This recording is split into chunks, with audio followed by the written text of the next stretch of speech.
به نام خدا با تقدیم سلام و خسته نباشید خدمت همه شما شاگردای عزیز. خدا کنه همتون جور و صحتمند باشید، بخیر به صنف آمده باشین و درس های گذشته تان تکرار کرده باشین. شاگردای عزیز، آیا همگی آمادگی داره به درس جدید؟ بله. بسیار خوب. خب شاگردای عزیز، امروز یک درس جدید از کتاب بیولوژی صنف نهم را با هم مطالعه می‌کنیم.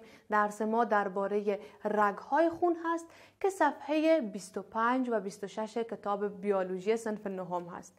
از شما می‌خوایم که کتابچه‌تان پیشتان داشته باشید، کتابتان هم به همین صفحه باز کنین، جاهای مهم درس را هم می‌تونین که براتون یادداشت بگیرید. خب شاگردای عزیز، ما روز پیش درباره خون بحث کردیم. در فصل سیستم دوران خون هستیم. خون را گفتیم که عبارت از یک نسج ارتباطی هست که مواد را انتقال میده. این مواد شامل چیز هست؟ شامل مواد غذایی که مواد مفیده هست. البته در کنار مواد مفیده مواد بیکاره را هم خون انتقال میده. گازات هست که اکسیژن و کربن دی اکساید را شامل میشه و همچنان در کنار اینا انزایم ها، آنتیبادی ها، هورمون ها، ویتامین ها، تمام این موضوعات هست که توسط خون انتقال پیدا میکنه. درباره اجزایش گفتیم که عبارت از بخش پلازمای خون هست و بخش کرویات خون هست. کرویات خون هم به کرویات سفید خون، سرخ خون و صفحات دمویه تقسیم میشد. و درباره گروپ های خون گفتیم. البته موضوع بسیار مهم اساسی بود که شما گروپ های خون را متوجه شوید که 4 گروپ خون وجود داره و بعضی از افراد خونشان دارای فاکتور آرچ هست که به نام آرچ مثبت و کسایی که دارای فاکتور آرچ نمی باشن به نام آرچ منفی یاد میشه. 4 گروپ خون را هم نام گرفتیم که A، B، AB و O می باشن. هر کدام اینا میتونه آرچ داشته باشه در خون، یعنی خون همون شخص فاکتور آرچ را شامل شوه که باز ما میگیم که آرچ مثبت هستن. اگر دارای فاکتور آرچ نبودن باز میگیم که آرچ منفی هستن. برای حمایت از ما چینل بیگم اکادمی را سابسکرایب کنید و سپس زنگوله را فشار دهید تا به تمام ویدیوهای درسی ما دسترسی داشته باشید و از آنها مستفید شوید. امروز درباره رگ‌های خون می‌خوانیم. اهداف درس ما این هست که بفهمیم رگ‌های خون و چند نوع هست. همچنان هدف دیگه درس امروز ما این هست که با شرايين آشنا شویم و هدف سوم درس ما با وریدها و مویرگ‌ها آشنا شویم. وظایف هر کدام را جداگانه یاد بگیریم. خب شاگردای عزیز، قسمی که براتون گفتم عنوان درس ما درباره رگ‌های خون هست. من راستن میایم سر تشریح درس که رگ‌های خون 3 نوع می باشن. 3 نوع رگ‌ها در بدن هر شخص موجود هست. اینا را اگر نام بگیریم عبارتند از اول شرايين، دوم وریدها و سوم مویرگ‌ها. 3 نوع رگ‌های خون در بدن هر شخص می باشن. خود رگ‌های خون چی هست؟ عبارت از تیوب‌های منشعب هستند که در سر تا سر بدن وجود دارند. چی میکنن؟ خون را انتقال میتن. خون را ما شناختیم و گفتیم مواد او انتقال پیدا میکنن. خود خون در کجا جریان دارد؟ در داخل رگ‌های خون جریان دارد و مثل تیوب های منشعب هستن، هر قسمت بدن را پوشانیدن و به تمام قسمت های بدن خون را انتقال میتن. این انتقال خون توسط انواع مختلف رگ‌ها صورت میگیره که عبارتند از رگ‌های که به نام شرايين یاد میشه و گفتم میتونیم رگ‌هایی که به نام وریدها یاد میشه و دیگه گروپش هم به نام مویرگ‌ها یاد میشه. اول میم درباره شرايين میخوانیم. شرايين عبارتند از رگ‌هایی میباشه که از قلب برآمده و به تمام نقاط بدن تقسیم میشه. اون رگ‌هایی که از قلب بیرون میشه، یعنی از قلب برآمده به تمام قسمت‌های بدن میرسه، به نام چی یاد میکنیم؟ اونا را به نام شرايين یاد میکنیم. شرايين شاگردای عزیز خون صاف را انتقال میده. خب شاید اینجا بر شما یک سوال ایجاد شود. وقتی میگم خون صاف، منظورم از خون صاف چی هست؟ اگر ما خون صاف داریم، خون ناصاف هم داریم یا نداریم؟ خب قبل از اینکه همین سوال در ذهن شما را به بیراهه ببره یا شما را فکرتان مغشوش کنه، من براتون جوابش را میگم. خون صاف وقتی که میگیم منظور ما از این هست که خونی که دارای اکسیژن بیشتر و کربن دی اکساید کمتر هست. اون خونی که اکسیژن بیشتر داره را ما به نام خون صاف یاد میکنیم. در خون شما میفهمین که اکسیژن وجود داره و نیاز هست که اکسیژن به تمام قسمت‌های بدن انتقال کنه. قسمی که روز پیشتر هم در درس خون ما گفتیم که یک بخش مهم و اساسی که توسط خون انتقال پیدا میکنه عبارت از گازات هست که یکی از او گازات اکسیژن هست. اکسیژن توسط خون به هر قسمت بدن میرسه. اگر این اکسیژن نرسه امو عضو از فعالیت میمونه، نمیتونه که فعالیت خود را پیش ببره، که به خصوص اگر به اعضای حیاتی برسه که قلب هست، گرده ها هست، کبد یا جگر هست، دماغ هست. اگر به اینا خون نرسه در ظرف ثانیه، دقیقه یا هم کمی بیشتر از دقیقه اونا دیگه از فعالیت میمانند. پس اکسیژن باید به همه اعضای بدن مساویانه و به شکل درست و به وقتش برسه. توسط چی؟ توسط خون. و توسط کدام رگ‌های خون؟ توسط شرايين. شرايين هست که سبب میشه که انتقال بده و خون را به تمام قسمت‌های بدن برسانه. و گفتیم که این خون عبارت از خونی هست که دارای اکسیژن کافی می باشه. و همین خاطر به نام خون صاف ما یاد میکنیم. خب شاگردای عزیز، تمام شریان‌های بدن که شریان‌ها وقتی گفتم میگم شرايين، تمام شرايين بدن خون صاف را انتقال میده. خونی که دارای اکسیژن هست. امو رگ‌هایی که از قلب برآمده به تمام قسمت‌های بدن تقسیم شده، تمام اینا خون صاف و اکسیژن داره به قسمت‌های بدن میرسانه. فقط اینجا یک استثناء وجود داره که او را به نام شریان ریوی یاد میکنیم. شریان ریوی یگانه شریانی هست که خون ناصاف را انتقال میده، یعنی خونی که دارای اکسیژن کمتر و کربن دی اکساید بیشتر هست. و کجا انتقال میده؟ از قلب و ششها انتقال میده. خب قسمی که گفتم شرايين تمامش از قلب برآمده و دیگه قسمت‌های بدن تقسیم شده. از قلب خون اکسیژن داد به همه قسمت‌های بدن انتقال پیدا میکنه. اما او قسمتی که خون دارای اکسیژن کمتر و کربن دی اکساید بیشتر داره توسط شریان ریوی به ششها میرسه. شریان ریوی یگانه شریانی هست که خون ناصاف را انتقال میده و خونی که دارای اکسیژن کمتر، کربن دی اکساید بیشتر هست او را انتقال میده از قلب به ششها. به خاطر چی کار میکنه؟ به خاطر از اینکه خون بره به ششها و در اونجا اکسیژن بیشتر پیدا کنه و بعدا دوباره به بدن برسه.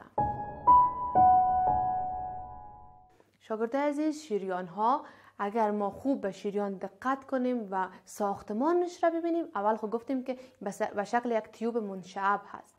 جدارش یا همون دیواره شریان ضخیم هست و شریان ها نسبتاً در قسمت های عمیق‌تر بدن قرار دارن. شریان ها عمیق‌تر هستند در صورتی که وریدها سطحی تر هستند. یعنی اگر ما نسبت به سطح بدن مقایسه کنیم میگیم که شریان ها در قسمت های عمیق‌تر قرار دارن. خب شاگرد عزیز، حالا که با شریان آشنا شدیم میایم درباره وریدها میخوانیم. وریدها را گفتیم که گروپ دوم رگ‌های خون در بدن هستند. و وریدها چی میکنه؟ وریدها عبارت از رگ‌هایی هست که خون از بخش‌های مختلف بدن جمع میکنه و او را به کجا انتقال میده؟ به قلب میرسانه.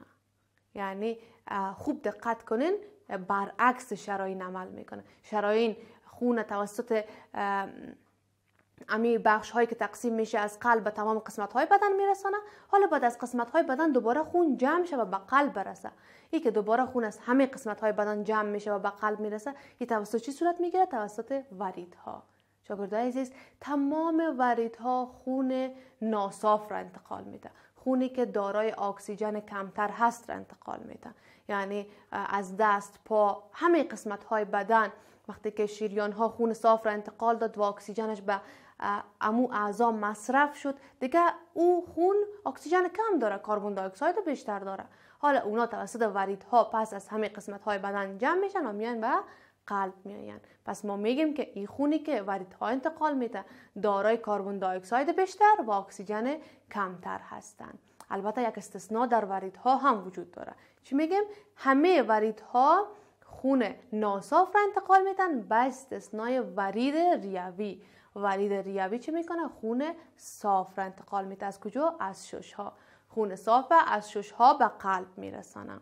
اگر باز هم اینجا مقایسه کنیم، گفتیم که در شرايين فقط یک شریان هست که خون انتقال میده که ناصاف هست. از کجا؟ از قلب به ششها خون ناصاف را انتقال میداد. این حال وقتی که به ششها رفت و در ششها تصفیه صورت گرفت و او خون اکسیژن بیشتر پیدا کرد، باز دوباره از ششها انتقال پیدا میکنه، به قلب میرسه توسط ورید ریوی. شاگردان عزیز، وریدها در مسیر خود دارای بعضی از دریچه ها می باشن.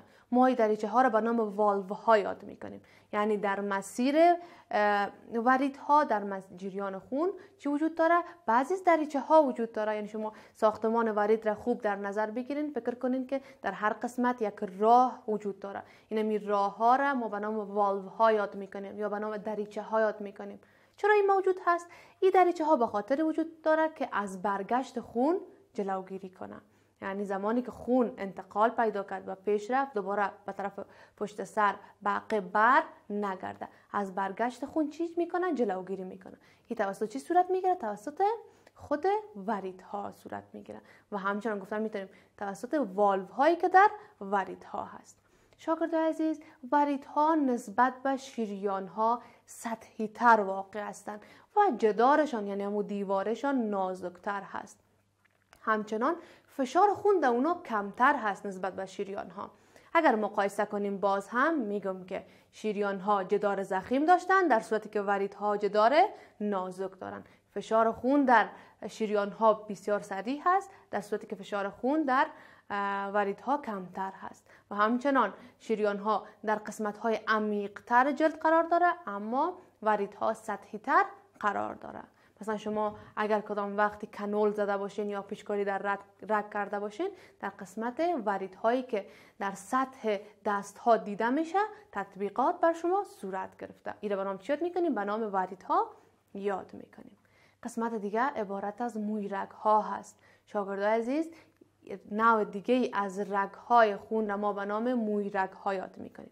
گفتم میتونیم که شریان ها که از قلب میبراید و تمام بخش های بدن تقسیم میشه، ما میگیم که به شاخه های کوچک تقسیم میشه، بعضی شاخه های کوچک به شاخه های کوچکتر از او تقسیم میشه و بالاخره در انساج بدن اونقدر اینا باریک و نازک میشه که ما حتی بدون میکروسکوپ اونا رو دیده نمیتونیم. اینمی رگ‌های بسیار کوچک به نام موی رگ یاد میکنیم. قسمی که از نامش هم معلوم است، موی رگ یعنی چی؟ یعنی باید خیلی باریک و کوچک باشه، حتی شبیه موی مانند، قدر باریک و کوچک هستن. اینا عبارت از شعباتی هست که شرايين در هر قسمت بخش‌های دیگه تقسیم شده، کوچک و کوچکتر شده. در یک قسمت گفتم میتونیم حتی رگ‌ها به اون اندازه کوچک هست که بدون میکروسکوپ دیده نمیشه. به نام چی یاد میکنیم؟ به نام موی رگ‌ها یاد میکنیم. موی رگ‌ها در تمام قسمت‌های بدن، در سر تا سر بدن موجود هستند و جذب مواد غذایی و تبادله گازات بین خون و انساج توسط موی رگ‌ها صورت میگیره. چه چیزها؟ جذب مواد غذایی و تبادله گازات بین خون و انساج توسط موی رگ‌ها صورت میگیره. این بود موضوعات درس امروز ما شاگردان عزیز. آیا همه شما درس را یاد گرفتین؟ بله. بسیار خوب. کس سوال داره؟ استاد یک سوال دارم. بگو فرشته جان سوالتم. استاد، تفاوت بین شرايين و وریدها چیست؟ بسیار خوب. فرشته جان میگه که وریدها را گفتیم در مسیر خود چی دارن؟ وریدها در مسیر خود گفتیم دارای بعضی از دریچه ها می باشن. این دریچه ها را به نام والو ها یاد کردیم. والو چی هست؟ عبارت از امو دریچه یا مسیری هست که سبب میشه خون را اجازه عبور بده ولی از برگشتش جلوگیری کنه. خون عبور میکنه اما از برگشت خون توسط این والو ها جلوگیری میشه. تنها امی ساختمان والو ها در وریدها موجود هست. جواب ده گرفتی فرشته جان؟ بله استاد. بسیار خوب. خب شاگرد عزیز، این بود موضوعات درس امروز ما. امیدوار هستم درس را یاد گرفته باشین. برای شما یک کارخانگی میتونم. کارخانگیتانی هست که در کتابچه‌تان یک جدول ترسیم میکنین. در جدول در هر بخش نوشته میکنین و 3 بخش رو تقسیم کنین. در بالا یکش نوشته کنین شرايين، دیگه وریدها و دیگه هم موی رگ‌ها. اینا را با هم دیگه مقایسه کنین. از نظر چی؟ از نظر ساختمانش، جدار کدامش ضخیم است، از کدامش نازک است، کدامش بسیار نازکتر هست. یا هم مثلا درباره وظیفش که وظیفشان چی هست، کدام نوع خون را انتقال میتن، از کجا انتقال میتن، با هم دیگه این موضوعات رو چی میکنین؟ مقایسه میکنین. روز بعدی ما کارخانگیتان رو در کتابچه های همتان میبینم. تا درس بعدی و یک موضوع جدید همه شما را به خداوند بزرگ میسپارم. خدا نگهدار. قبل از آغاز درس بعدی وقفه کوتاه میگیریم.